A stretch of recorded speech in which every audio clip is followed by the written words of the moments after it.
So I'm about to say good morning. This is the last time I will ever say good morning up here. So I want you all to be as loud as you possibly can. Are you ready? Yes. Good morning. Awesome. Okay.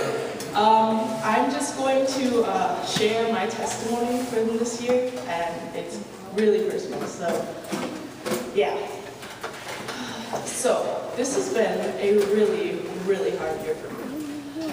I'd go so far as to say that in the beginning, this was the worst year of my life. I found myself alone. Last year, I had 3 best friends, Abby, Stephen, and Awa. Abby left for college, Stephen left the school, and Awa, well, that was complicated. Not only did I feel like I lost all of these people, but at the beginning of this year, I was so far away from God. At the beginning of this year, I had forgotten how to pray. I was in a bad place. I had no idea who God was. I didn't feel like I had any purpose. I felt completely empty. I fell deep into depression. I kind of stopped eating, and at home, my mood ranged from unresponsive like a zombie to lashing out at all my family. I have never felt so much pain ever in my life. There was also something else going on the inside. Since 8th grade, I had been battling with suicidal thoughts. Almost every day I would have one. There was really not a specific reason. I just feel great amounts of stress, and I have dealt with intense insecurity my entire life. Not only was I depressed and lonely, but my plans for senior year were going down the toilet. It seemed like nothing was going right. Thing after thing went wrong. I had so many colds at the beginning of this year that I missed so much school. I missed my first volleyball game of my senior year. I had this pre-calculus class that I could not get through. And I missed my friends so bad. I didn't understand why this was happening to me. I was so depressed that there were days I couldn't even get out of bed. By the time Christmas rolled around, I was so done with feeling like that. This was my senior year. I decided that I was going to make my own happiness. So on January 1st, I made some very serious resolutions. I wasn't going to wallow anymore. I was going to make the time for what I wanted to do. I was going to find God again. I changed my complete outlook from then on. I was going to stick my chin up and not let anyone knock me down. I still had that pre-calc class, but I chipped away at it. I was going to make it to all the basketball games. I was going to make honors. My depression improved greatly.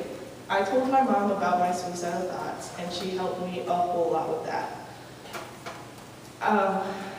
After I made these resolutions, I did some kind of crazy things that were way outside my comfort zone to break in my new self.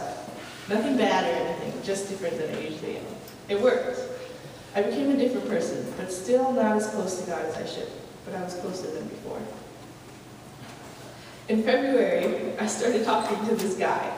I don't really know why or how the connection was really made, but it was. I don't really think he expected to be in this chapel, but he has helped me more than he knows. Our friendship was really strange, considering we'd kind of been enemies in past year. But you know, whatever works. We talked a lot, and just about every day, he'd ask me to pray for him. It was for different things, but every time I'd tell him that I would.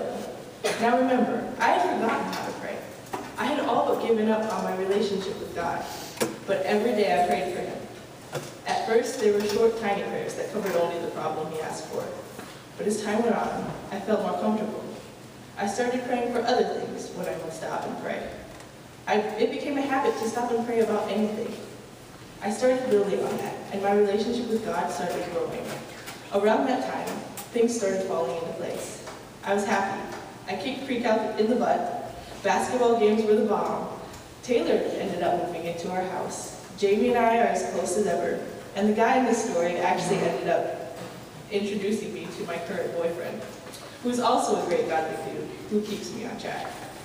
With graduating occurring in 2 days, I have been forced to reflect on this year. It started out as the worst year of my life, but towards this end, it may very well be one of the best. I've been forced to reach for God this year. At the beginning, I had nothing.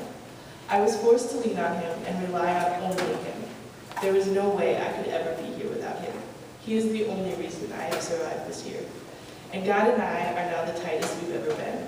I would like to say that I am eternally grateful to my mom for being my rock this year, Jamie for being the best biological sister in the whole world, Taylor for being there to talk to, and Andrew Domowski for reminding me who God is.